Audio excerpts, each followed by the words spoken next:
فأنا ناصح لإخواني بالصدع بالحق تبيض وجوههم. السكوت في مسألة الحزبية يضرها، فاصدع بما تؤمر وأعرض عن المشركين. سلامي على دماج ورجالها والشيخ يحيى ودار العلم يا سعد بانيها. بسم الله الرحمن الرحيم. الحمد لله والصلاة والسلام على رسول الله وعلى آله وصحبه ومن والاه.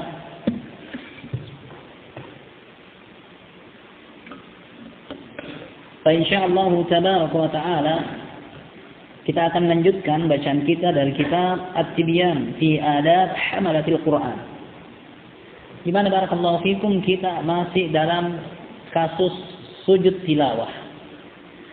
Dan pada pertemuan sebelumnya penulis membahas tentang sujud tilawah, apakah butuh salam seperti salat yang diakhiri dengan salam. Nah, di sana beliau menyebutkan dua pendapat. Dan yang rajih insyaallah adalah pendapat yang kedua, bahwasanya tidak butuh salam karena tidak ada nas dari Nabi sallallahu alaihi wa ala alihi wa sahbihi wasallam tentang hal itu. Sementara ibadah barakallahu fikum taufiqiyah, yaitu dibangun di atas dalil. Selama tidak ada dalil maka kita tidak lakukan. Kemudian barakallahu fikum beliau akan masuk pada kasus berikutnya. Fa'alal awal hal yaftaqiru ila tasyahud. Berdasarkan apa yang telah lalu, apakah sujud tilawah butuh tasyahud? Ini di luar salat. Kalau orang sujud tilawah di luar salat, kalau dalam salat jelas ikut dengan salat. Sujud tilawah di luar salat, apakah butuh tasyahud? Sehingga setelah sujud dia tasyahud lalu salam. Fihi wajahan. Berdasarkan pendapat pertama yang mengatakan butuh salam, maka masuk pembahasan berikutnya. Apakah harus tasyahud juga? Karena yang namanya salam dilakukan setelah tasyahud. Fihi wajahan. Pada kasus ini ada dua pendapat. Asahhuhuma la yaftaqiru. Yang paling sahih tidak butuh tasyahud. Kama la yaftaqiru ila al-qiyam, sebagaimana tidak butuh untuk berdiri. Wa ba'du ashabuna yajma'u bainal mas'alatain, dan sebagian ashabuna yaitu Syafi'iyah menggabungkan antara dua kasus ini.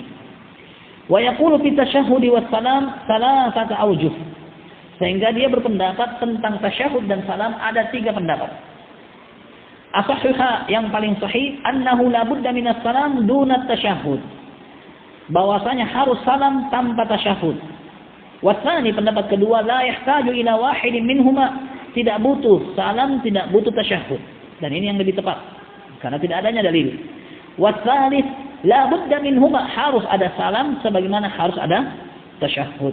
Nah, wa mimman qala min as-salaf yusallim, dan di antara orang yang berkata dari para salaf bahwasanya harus salam, Muhammad bin Sirin, wa Abu Abdurrahman as-Sulami, wa Abu al-Ahwas, wa Abu Qilabah, wa Ishaq bin Rahawai. Wa mimman qala la yusallam, dan di antara salaf yang tidak mengatakan tidak pakai salam, Al-Hasan al-Basri, wa Sa'id bin Jubair, wa Ibrahim an-Nakhai, wa Yahya ibn Wathaq, wa Ahmad ibn Hanbal. Nah, dan ini barakallahu fikum yang lebih tepat dengan alasan tidak adanya dalil. Wa hadza kulluhu fil halil awal, dan ini semua yaitu pendapat-pendapat yang tadi disebutkan apabila disebutkan pada kondisi pertama, yaitu pakai takbiratul ihram. Wa huwa sujud kharij as-shalah, yaitu sujud di luar salat. Al-hal tsani, keadaan yang kedua, ayyasjud litilawati fi sholati. Kondisi yang kedua, seorang sujud tilawah di waktu salat. Baik. Al-ula, hal al-awwal, keadaan pertama semuanya dibahas tadi tentang orang yang sujud tilawah di luar salat. Hal tsani, keadaan yang kedua, ayyasjud litilawah fi sholati, sujud tilawah di saat salat. Fala yukabbiru lil ihram, maka tidak takbiratul ihram. Wa yustahabbu an yukabbira lis sujud, dan dianjurkan takbir untuk sujud, wala yarfa' yadayhi, tapi tidak diangkat kedua tangannya. Wa yukabbir lirraf'i minas sujud, dan juga takbir begitu bangkit dari sujud. Hadha huwa sahihul masyhur alladhi qalahu al-jumhur. Ini adalah yang pendapat yang benar, yang tenar, yang dikatakan oleh jumhur. Wa qala Abu Ali ibnu Abi Hurairah min ashabina.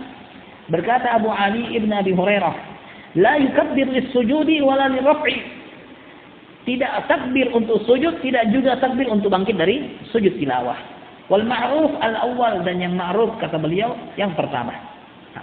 Dan yang rajih barakallahu fikum apa yang dikatakan oleh Abu Ali ibn Abi Hurairah, bahwasanya tidak ada dalil yang menyebutkan bahwasanya seseorang begitu membaca ayat tilawah dia sujud. Sementara Nabi mengatakan, "Shallu kama ra'aitumuni usalli." Salatlah kalian seperti kalian melihat saya salat. Dan para sahabat Nabi telah menukilkan tata cara salat Nabi sampai yang sangat detail. Bahkan barakallahu fikum pergerakan janggut saja mereka sebut. Sampai barakallahu fikum kondisi isyarat Nabi SAW yang mana barakallahu fikum begitu Nabi menjadi imam juga mereka sebut. Beliau mengisyaratkan, menunjuk jarinya seperti ini. Seperti ini dan seperti ini. Sebagaimana barakallahu fikum mereka juga sebutkan bahwa begitu Nabi bersedekap, posisi tangan Nabi ada 3. Dengan sanad yang sahih. Yang pertama barakallahu fikum, telapak tangan kanannya berada di atas tepat telapak tangan kiri, punggung telapak tangan kiri. Posisi yang lainnya barakallahu fikum disebutkan bahwasanya Nabi alaihi salatu wasallam menggenggam persendian telapak tangannya. Posisi yang terakhir barakallahu fikum mereka sebutkan bahwasanya Nabi alaihi salatu wasallam meletakkan telapak tangan kanannya di atas lengan tangan kirinya tanpa digenggam. Tanpa digenggam, yang digenggam di sini. Sehingga barakallahu fikum para ulama menyebutkan ini semua adalah penukilan yang detail pelaksanaan salat Nabi.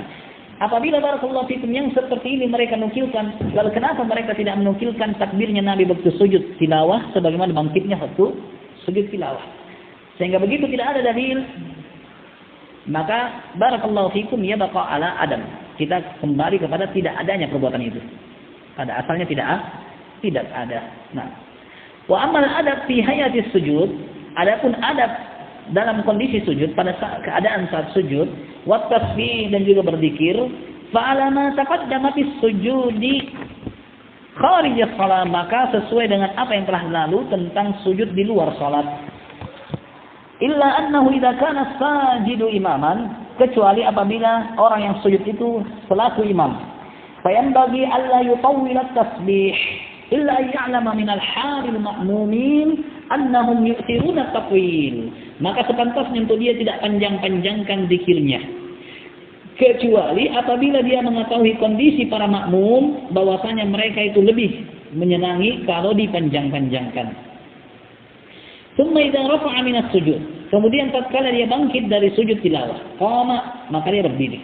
Wala yajlisu lil istirahati bila khilaf, dan dia tidak duduk istirahat tanpa adanya perselisihan.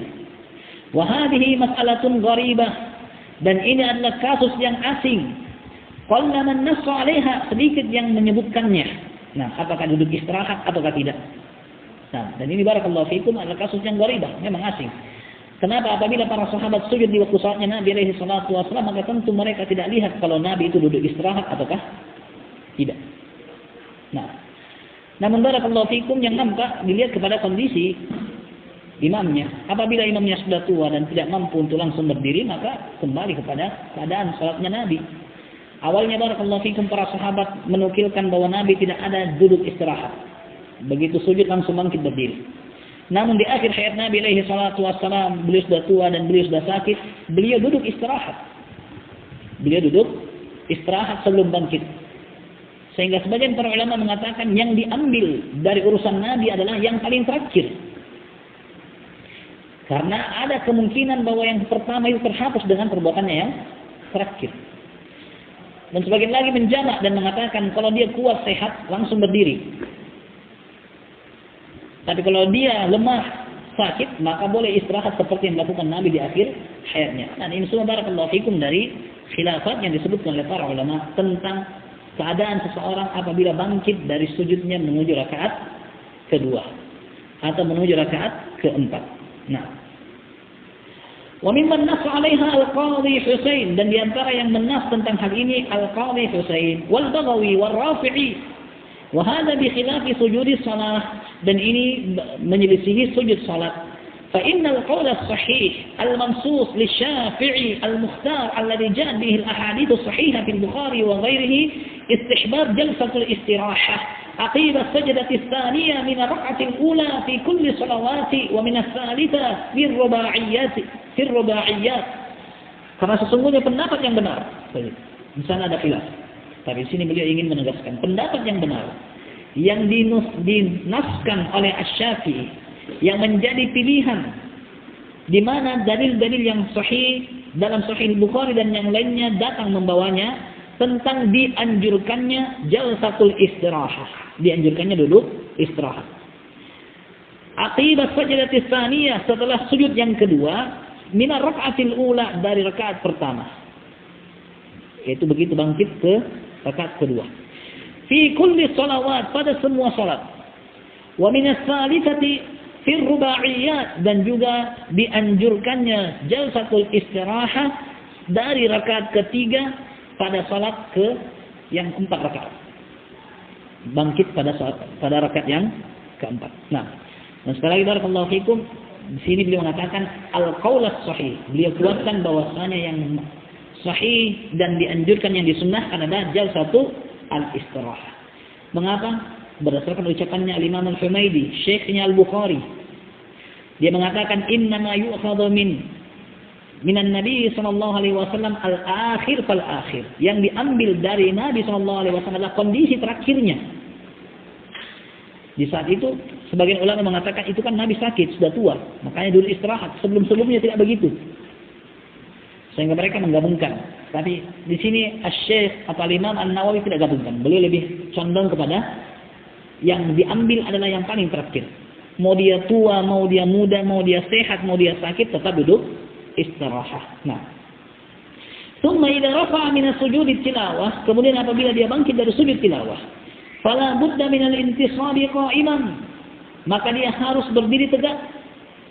Wal mustahab idza intasaba qa'iman ay yaqra'a syai'an, dan yang dianjurkan apabila dia telah berdiri tegak, baca sesuatu setelah sujud tilawahnya.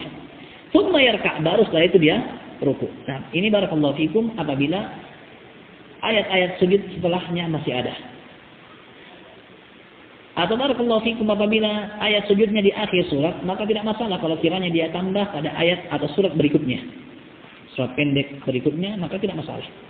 Nah, dan hari ini barakallahu fikum didapatkan pada surat Al-A'la.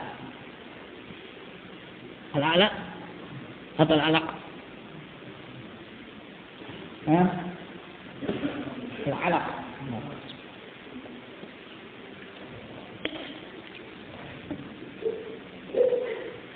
Baik. فإذا انتصب ركع ثم يركع فإذا انتصب ثم ركع من غير قراءة جاز. Tapi apabila dia telah berdiri setelah sujud tilawah, kemudian dia langsung ruku min ghairi qira'ah, tanpa membaca apapun, jaza, maka hal itu juga boleh. Nah, dan ini barakallahu fikum kita selesaikan apa yang berkaitan dengan sujud at-tilawah. Alhamdulillah. Dan insyaallah pada pelajaran berikutnya beliau akan datang dengan pembahasan-pembahasan menarik lainnya. At-tafsir.